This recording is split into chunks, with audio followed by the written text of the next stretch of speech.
Hello everyone, my name is Alex and welcome to my channel.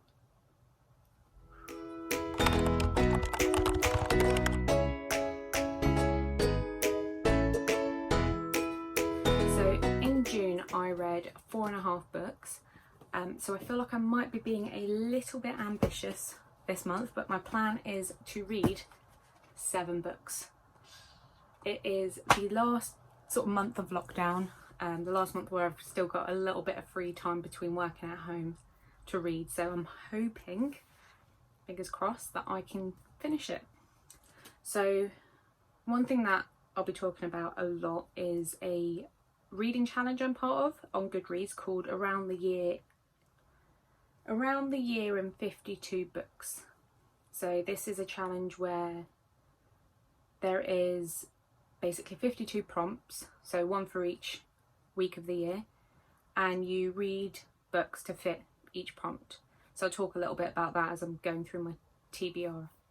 So the first book I'm reading is The Colour Purple by Alice Walker. This is a book I started to read in June but I only got about 50 pages into, so mostly will read in July. And I am reading this for the prompt, a book that involves an LGBT character or is written by an LGBT author.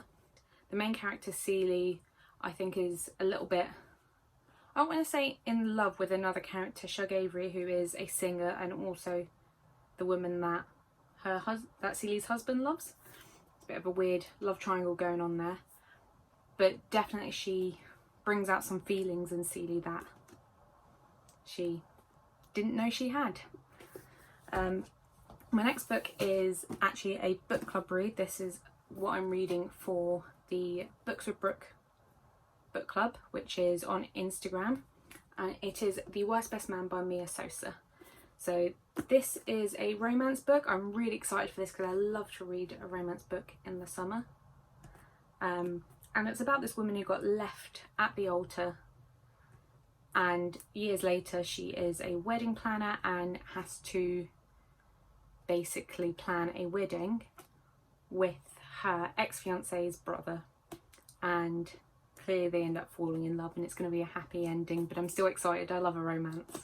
So the next book I'm reading is Small Island by Andrea Levy.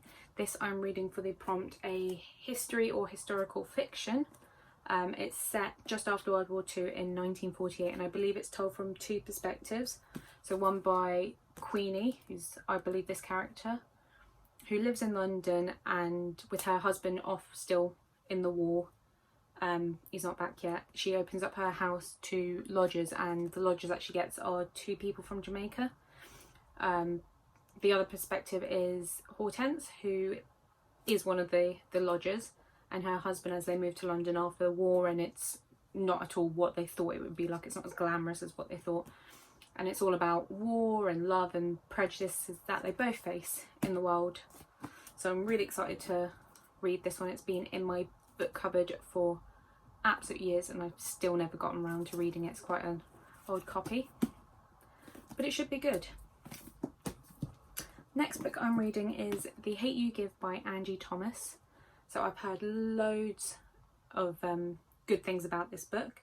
It's all over Instagram, or it was all over Instagram in June. Everyone picked it up, and it is about a young girl who witnesses her best friend being murdered. He's unarmed and he gets shot by the police, and it's about how whether she should stay quiet about what happened for her own safety, or whether she should risk telling everyone and know that she won't be safe.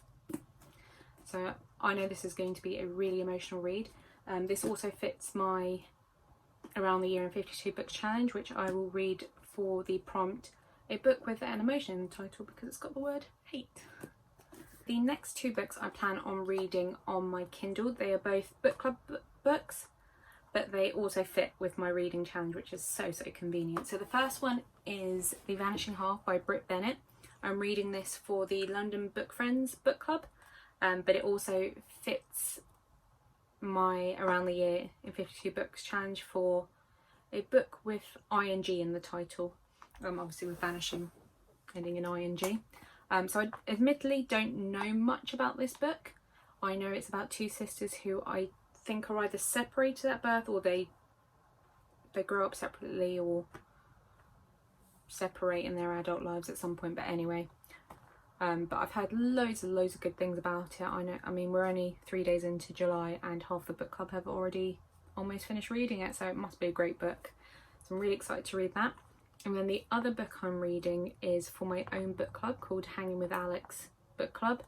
So the idea of this book club is that we pick a theme each month and then we read a book according to that theme. So July's theme is magic, and we chose to read Children of Blood and Bone by Tomi Adeyemi.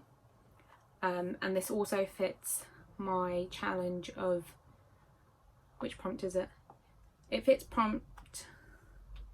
prompt, a book relating to witches. So I don't think there are any actual witches in this book, but I know there's a bit about magic. That's why we picked the book, because our July theme is magic.